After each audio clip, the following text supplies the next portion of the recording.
rumbo al trabajo, encendí el radio y escuché una noticia que decía que había ocurrido, que le practicaron una cirugía a una jovencita de 17 años en un hospital de la Ciudad de México, por no decir en el hospital La Raza para ser más exactos, y que le hicieron un trasplante de corazón. Asimismo, se le hizo un trasplante de pulmón, el cual no se percataron que el tipo de sangre del donante no era el mismo. Y lo que pasó, pues de que entró en shock y a las pocas horas colapsó y pues se le apagó la vida. Es de suma importancia estar bien al pendiente de los aspectos médicos legales. Ya vimos los prehospitalarios, ahora incursionarnos en los hospitalarios, porque va junto con pegado, para no poder caer en una negligencia médica de ningún tipo. Porque si hablamos de negligencias, podemos escuchar muchas. Se han escuchado casos que se han amputado piernas que no eran la que se tenía que amputar, el brazo equivocado, se ha operado en la cabeza del lado opuesto donde se tenía que operar, se han olvidado algunos objetos quirúrgicos dentro de una persona al momento de una cirugía. Entonces, ese tipo de aspectos médicos legales hospitalarios no es más que cuidar las formas y los procedimientos de cómo actuar, precisamente para no caer en una responsabilidad tanto administrativa o penal, ¿sí? Aquí un lado pues nos dice que los primeros auxilios solo son los cuidados inmediatos, ¿sí? Que se les va a prestar a las personas accidentadas o con enfermedades antes de ser atendidas en un centro de salud. También tener en cuenta que los primeros auxilios no son tratamientos médicos. Es como la justicia nos dice al momento que nosotros o que las autoridades detienen a una persona, que te dice la ley que lo tienes que poner a disposición del Ministerio Público sin dilación alguna, es decir, de inmediato. Eso mismo ocurre con los servicios médicos prehospitalarios, que lo tienes que poner a disposición de algún hospital o de algún responsable que le va a salvar la vida. Asimismo, nos dice que también no hay que hacer más que lo indispensable, ¿sí? Si se intentan hacer demasiadas cosas, probablemente podamos caer inmediatamente en una responsabilidad. Veo que hay muchos alumnos que he tenido a lo largo del instituto donde presto mis servicios, y siempre les he comentado, precisamente por caer en algunos aspectos de dilación, de entretenernos, yo siempre les he sugerido que si van a atender a una persona accidentada, así cause cualquier impacto social, así haya medios de comunicación, así haya prensa, no den entrevistas. ¿Por qué? Porque eso le está cortando la supervivencia a la persona que ocupa la atención médica inmediata. Si quieren los medios obtener una entrevista, cada institución tiene su oficina de medios de comunicación y ahí pueden obtener lo que quieran, si es que presionan. Por lo tanto, es indispensable no caer en esa contrariedad de por tratar de hacernos el protagonista, por salir a cuadro, dar entrevistas y todavía decimos a qué hospital va a ser trasladado. Si es un herido de bala, dicen a dónde va a ser trasladado y todavía llegan los sicarios y lo rematan. Bueno, la palabra rematar no existe, más bien van y le dan ahora sí su fin. Entonces hay que tener mucho cuidado en este aspecto médico legal, porque también no nos puede favorecer en lo absoluto. Como vemos, aunado, aquí nos señala lo que es una urgencia.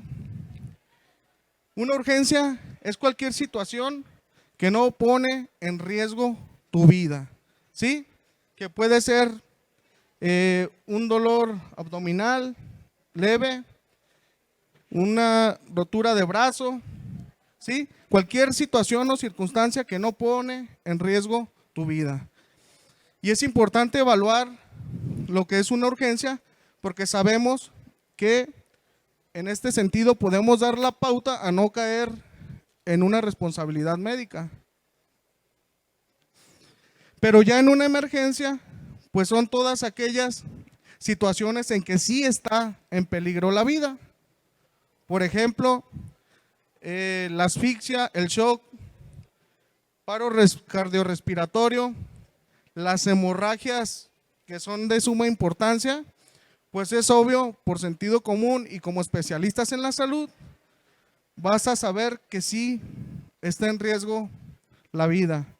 Por lo tanto, ahí hay que brindar la atención inmediata.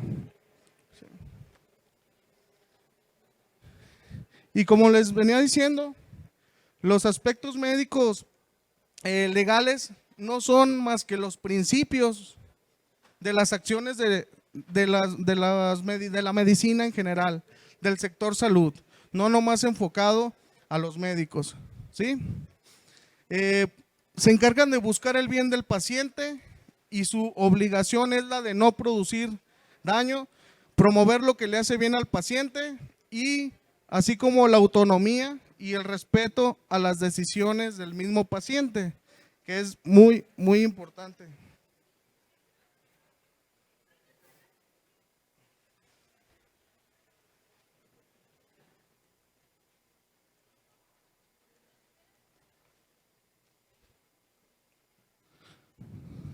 Muy bien. Y como aspecto médico legal, pues también la medicina legal forense va de la mano y juega un papel importante en el caso de cuando ocurre un deceso, porque la medicina forense como una rama que apoya a la criminalística como madre de las ciencias forenses, se va a apoyar también de algunas ciencias, artes o disciplinas en cuestión médicas para poder resolver una cuestión que puede ser o puede conllevar a una conducta punitiva, ¿sí? Las conductas punitivas son conductas castigables que merecen un castigo de la autoridad, es decir, que merecen penas de prisión. Y nos va a ayudar precisamente para poder esclarecer algún hecho delictivo relacionado con alguna persona, tanto viva como muerta, ¿sí? No solamente, como les he venido diciendo, no se encarga de personas ya sin vida, sino también la medicina legal forense se puede encargar de personas que han sido víctimas y que aún tienen vida.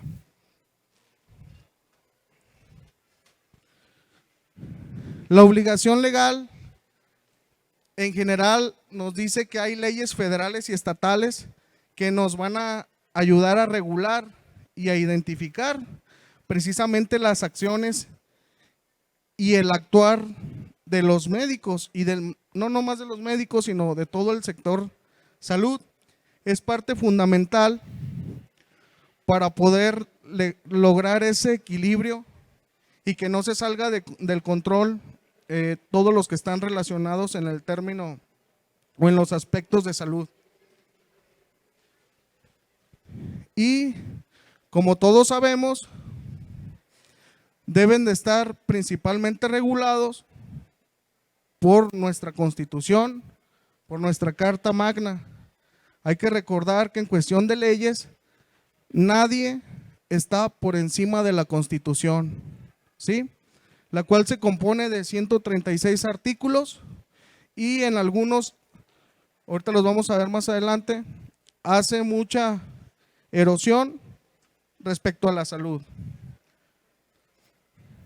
También les puedo decir que de la Constitución emana 29 garantías individuales, hoy llamadas derechos humanos. Las garantías individuales son las que protegen a la persona del artículo 1 al 29, porque son derechos.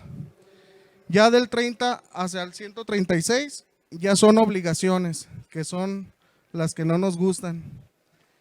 Y vemos que nos dice el artículo 1 constitucional, nos habla mucho de la cero discriminación porque dice que queda prohibida toda discriminación motivada por origen étnico, nacional, el género, la edad, las discapacidades, la condición social, las condiciones de salud, la religión, las opiniones, las preferencias sexuales, el estado civil o cualquier otra que atente contra la dignidad humana. Y como ven, en el primer artículo hace referencia a las condiciones de salud. También en el artículo 4 nos dice que toda persona tiene derecho a la protección de la salud. Toda persona tiene derecho a la protección de la salud. Desafortunadamente, con 5,000 hospitales que tenemos en todo México, descartando que tal vez la mitad sean privados y la otra mitad pues sean del sector público, pues no todos alcanzan a poder gozar de una salud digna, aunque le compete al Estado. Es la obligación del Ejecutivo proveer al pueblo de que tenga desde medicinas, insumos, recursos materiales, recursos humanos, para que se pueda llevar a cabo bien el tratamiento de la salud, así como la prevención de la misma, ¿sí? Y como les decía, pues ellos son, el Poder Ejecutivo es el competente de poder proveer todo eso, todos esos insumos. Así como también el artículo 18 constitucional nos hace referencia al sistema penitenciario. Dice que se organizará sobre la base del respeto de los derechos humanos, del trabajo y la capacitación para el mismo, la educación, la salud y el deporte, como medios para lograr la reinserción de la sentencia. ¿Sí? ¿A qué se refiere todo lo que nos señala el artículo 18?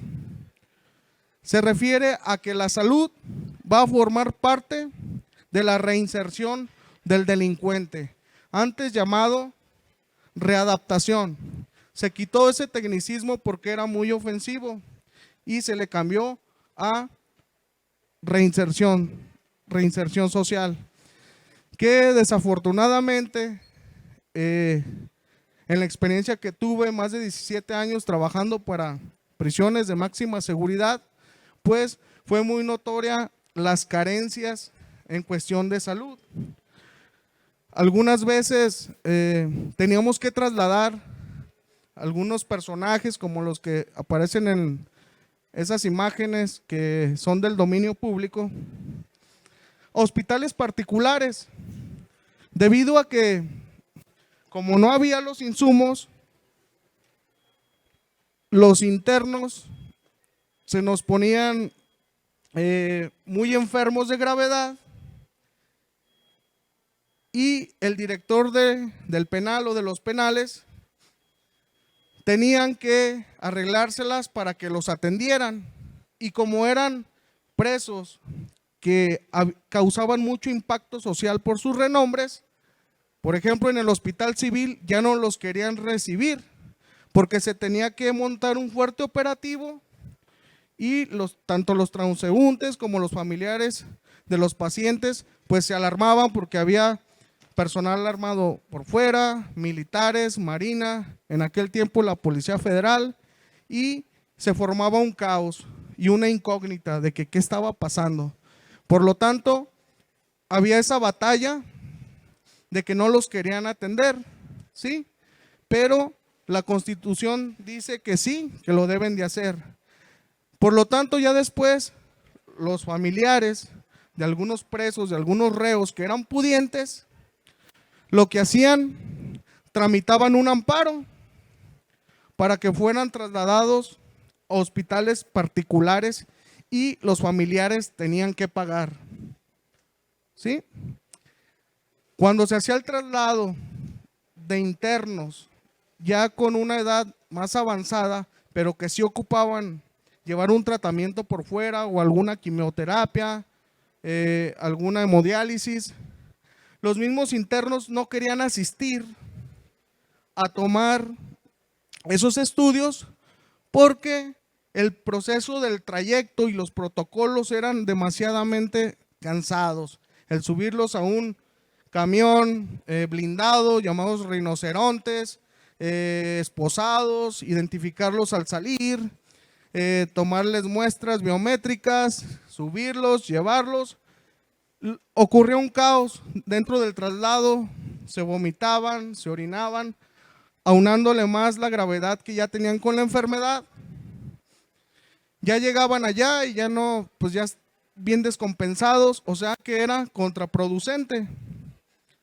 Pero nosotros como autoridad no podíamos desacatar la orden de un juez, porque basado en el artículo 18 constitucional, podríamos ir a prisión o sufrir un arresto de 72 horas, tanto el director del penal como personal que asistía a ese tipo de protocolos. Pero como vemos, así es como ocurre la salud y vinculan a la salud también en el artículo 73 constitucional, que nos dice que en caso de epidemias de carácter grave o peligro de invasión de enfermedades exóticas en el país, la Secretaría de Salud tendrá la obligación de dictar inmediatamente las medidas preventivas sin que puedan ser sancionadas por el presidente, en este caso por el Ejecutivo. Para aterrizar un poquito más el tema, como todos sabemos, pasamos tristemente en el 2020 por una enfermedad exótica llamada pandemia, ¿sí? Que todos lo vivimos en carne propia, que todos tal vez perdimos un familiar directo o indirecto o algún conocido, ¿sí? Que ya teníamos bastante miedo de llevar a nuestro familiar porque se escuchaba el rumor de que ya te iban a intubar. ¿Alguien de ustedes llegó a escuchar eso? Y que ya era para aniquilarte, ¿sí? Por desconocimiento, pues creíamos que el ser intubados, pues es que ya es tu fin. Y pues claro que no, simplemente es que te están ayudando a respirar de una forma mecánica para poder prolongar tu probabilidad de vida y en un momento dado te pueda salvar. Pero pues se escuchaba de que ya el personal médico tenía la instrucción de que persona que tuviera los síntomas vinculados con la pandemia tenían que darle piso, tenían que darle para abajo para que no se propagara más el virus, ¿sí? En este sentido, el artículo 73 constitucional tenía protegidas todas las acciones que se tomaron en todo el país y por ese mismo caso, todos los actores de la salud no fueron procesados por algún delito de homicidio, porque estaban protegidos por el mismo Ejecutivo y por la misma Constitución. Así como también vemos, existe una ley que se llama la Ley General de Salud, la cual fue decretada el martes 7 de febrero de 1984, con la finalidad de poder regular todas las acciones en cuestión médica, todas las acciones. porque antes solo se lo atribuían al Código de Procedimientos Penales o al Código Penal de cada estado, como les diera a entender, y así es como se implementaban las acciones de poder impartir justicia al personal médico que cometía negligencias, ¿sí? Y nos dice que el propósito de esta ley es regular la política sanitaria. ¿Qué es una política sanitaria? Pues son todos aquellos lineamientos y estrategias que se deben de tomar de prevención para poder dignificar la salud de los habitantes. Y obviamente quien se debe de encargar de cumplir, que se lleve a cabo esas políticas y esos lineamientos, pues no es más que los gobernadores de cada estado, así como el presidente de la República, ¿sí? Esta ley tiene en sus principales párrafos, nos habla mucho de la bioética en salud, la cual dice que la bioética aplicada obliga a médicos y personal de salud a promover una relación médico-paciente más saludable, cuya prioridad es ofrecer el mejor servicio a los pacientes. La bioética no es más que la ética profesional de los servidores de la salud.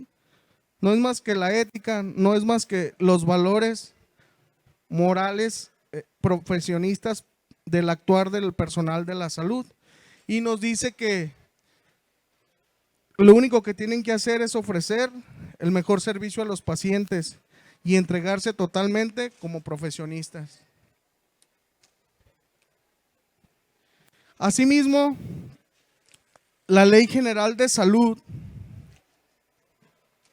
también se aventó con el artículo 469, que tiene supletoriedad con el Código Nacional de Procedimientos Penales, así como el Código Nacional Penal, que dice que al profesional técnico o auxiliar de la atención médica que sin causa justificada se niegue a prestar asistencia a una persona en caso de notoria urgencia, poniendo en peligro su vida, se le impondrá de 6 meses a 5 años de prisión. Como ven, aquí no se refiere solamente al médico, porque siempre le queremos echar la culpa al médico. No, se refiere al personal técnico que lo asiste, que pueden ser tanto como enfermeras, camilleros y los mismos paramédicos. No los quiero asustar, muchachos, pero deben de saberlo, ¿sí? Porque sí son 5 años de prisión. Cuando estuve comisionado en las Islas Marías en 2 ocasiones, una vez fue por allá del 2010. Las Islas Marías sabemos que como colonia penal, penitenciaria, albergaba a más de 10,000 internos, los cuales uno de los requisitos era que fueran primodelincuentes, es decir, que solo hayan delinquido solo una vez en su vida y delitos no graves. De esa población de 10,000 internos, en el censo que se hizo en el 2010, había 500 médicos internados, precisamente cumpliendo una sentencia de 5 años por una negligencia médica. De 10,000 internos, 500 eran médicos y personal de la salud, ¿sí? Aparte, no obstante de la sentencia que iban a compurgar, al salir, pues ya no le iban a deber nada a la sociedad. Ya compurgando tu condena ya no le debes nada a la sociedad. Pero después tenían que cumplir con una suspensión o alguna deshabilitación de ya no ejercer su carrera.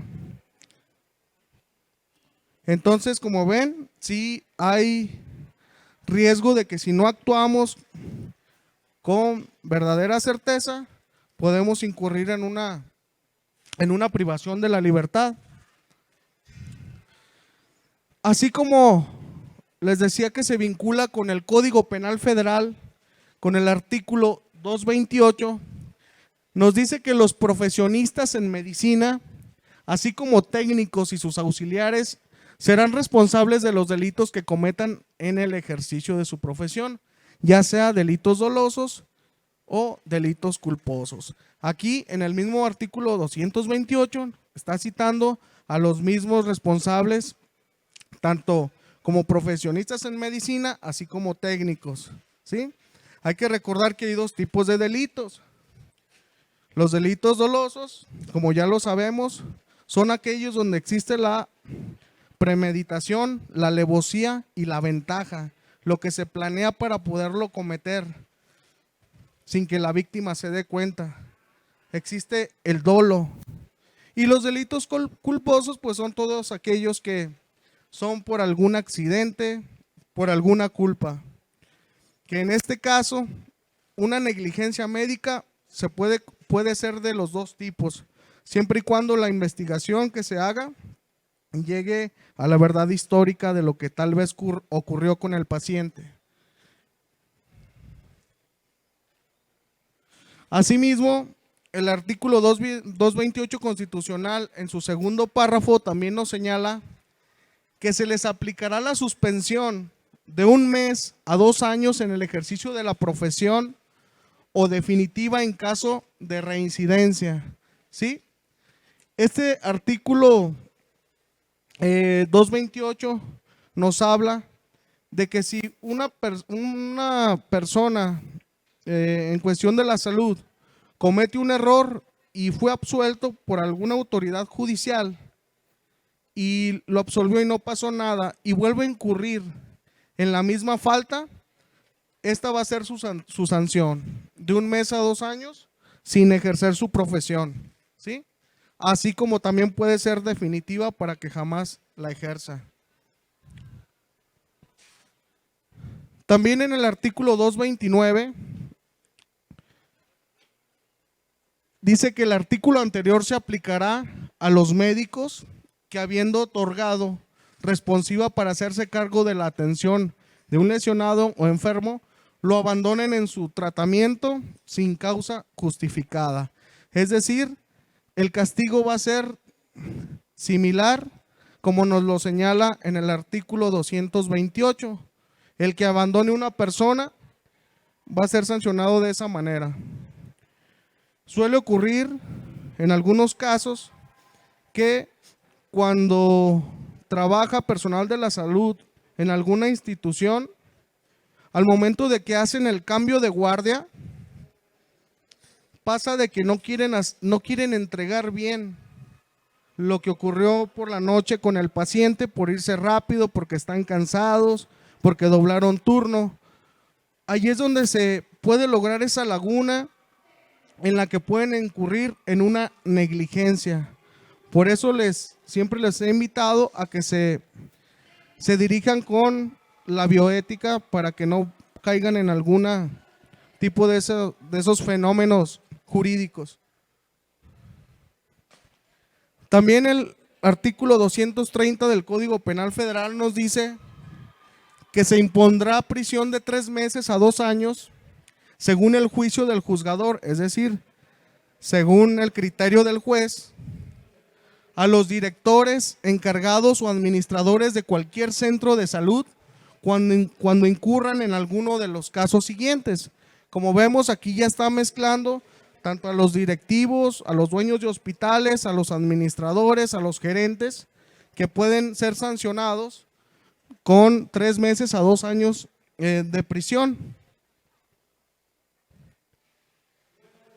A la persona que impida la salida de un paciente cuando éste o sus familiares lo soliciten, que también puede pasar en los hospitales particulares, que para que generen un poquito más de gasto y puedan ellos redituarlo económicamente, pues tratan de retenerlos. En el caso de retener sin necesidad a los recién nacidos, pasa lo mismo para que puedan gastar un poquito más en la incubadora y puedan obtener un poquito de más recurso económico. Y vemos que las sanciones pues sí están de todos modos muy marcadas. Así como también retardar o negar por cualquier motivo la entrega de un cadáver, excepto cuando se requiera orden de autoridad competente. La responsabilidad médica civil, que también es muy importante, nos dice que se fundamenta en la obligación de reparar o indemnizar. ¿Sí? ¿A qué se refiere? Pues de que cuando ocurre en una negligencia, a veces los mismos hospitales, inclusive el Seguro Social, está asegurado para si ocurre alguna situación, se le pueda dar una indemnización monetaria al paciente para la reparación del daño. Pero por lo regular pues no sucede eso, son muy pocos los afortunados, por eso hay que irse a juicio. Y ya el juzgador va a ordenar la responsabilidad médica civil.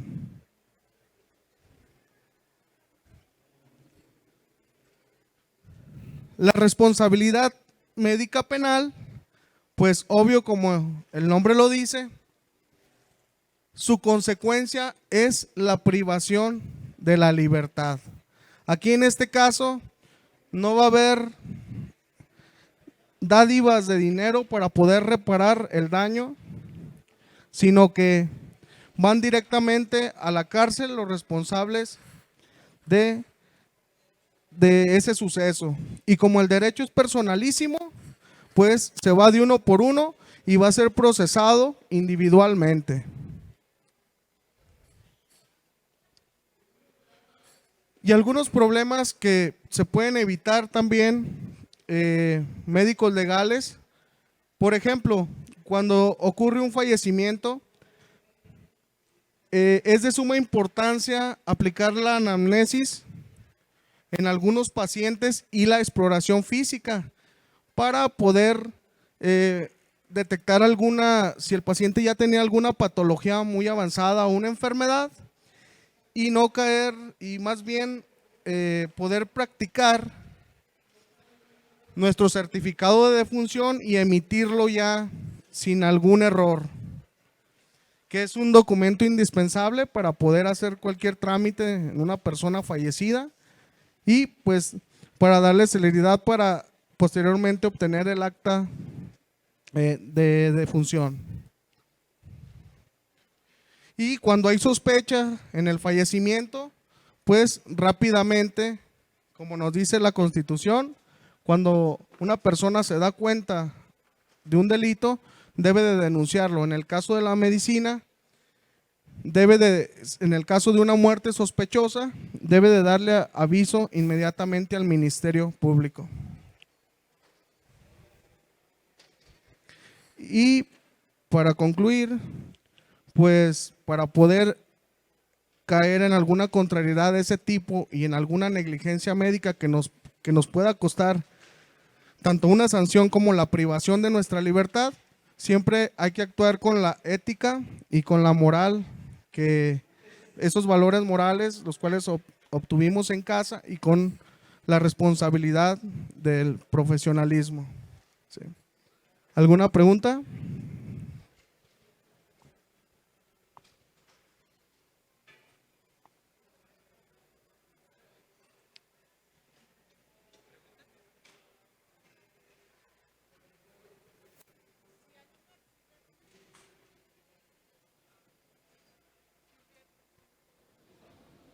Si hubiera un accidente en la calle, yo voy pasando con uniforme, ¿es mi obligación ayudarlos?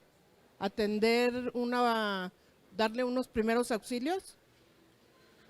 ¿Con uniforme de qué? Enfermera. Muy bien. O en el camión. Precisamente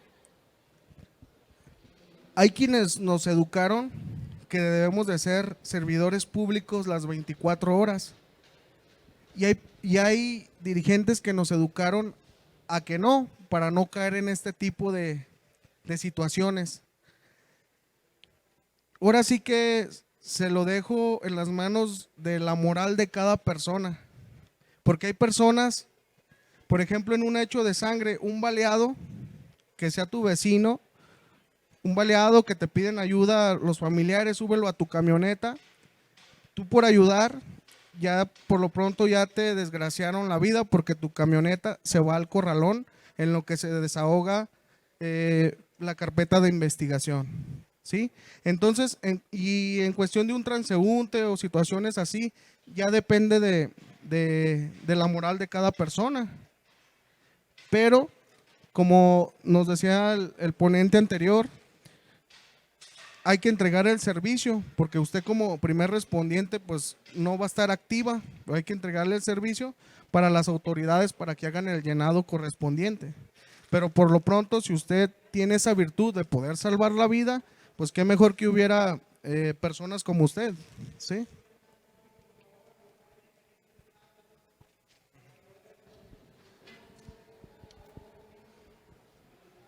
Buenas tardes. Yo tengo una pregunta. Si en dado caso el médico no conoce bien las leyes y entra en una negligencia que también a mí me afecta como paramédico, ¿los dos nos sancionan o es más que nada al médico que me está dando como una orden o algo así? Sí, muy buena pregunta, compañero. Aquí, el juez, el juzgador, principalmente se va a ir por la jerarquía. Usted recibe órdenes. El enfermero o la enfermera reciben órdenes del médico. El médico recibe órdenes del dueño del hospital o de su superior. Aquí, como les decía, el derecho es personalísimo. A cada quien le va a tocar su parte, a unos más, a unos menos, pero en el caso de los subordinados es muy difícil que sean imputables. ¿Por qué? Porque por lo regular se puede acreditar que solo recibió indicaciones. Puede caer en una situación legal más grave, por ejemplo, que usted como paramédico va a un lugar de los hechos, recoge a la persona y se agarra pateando los indicios, borrando la sangre, levantando los casquillos. Ahí sí ni San Judas lo salva.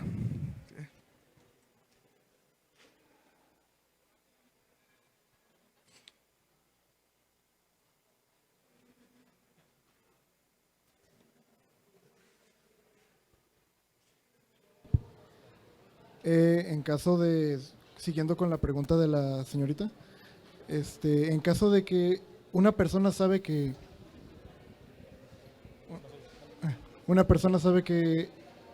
o estoy estudiando para paramédico o soy paramédico, pero no estoy de servicio y ellos saben que me dedico a eso y no tengo uniforme ni nada, ¿es mi obligación atenderlos porque ellos necesitan la ayuda o me lo están diciendo o qué procede en ese caso?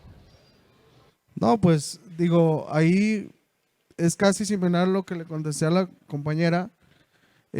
Independientemente ya es una decisión propia de quererlo hacer, ¿sí?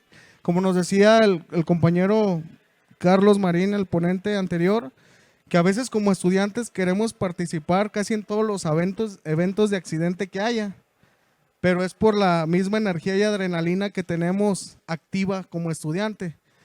Ya cuando sales y ves una situación, hay personas que mejor no queremos problemas, pero si se encuentra mediando la vida de una persona, créanme lo que la mayoría sí se atrevería a poder intervenir.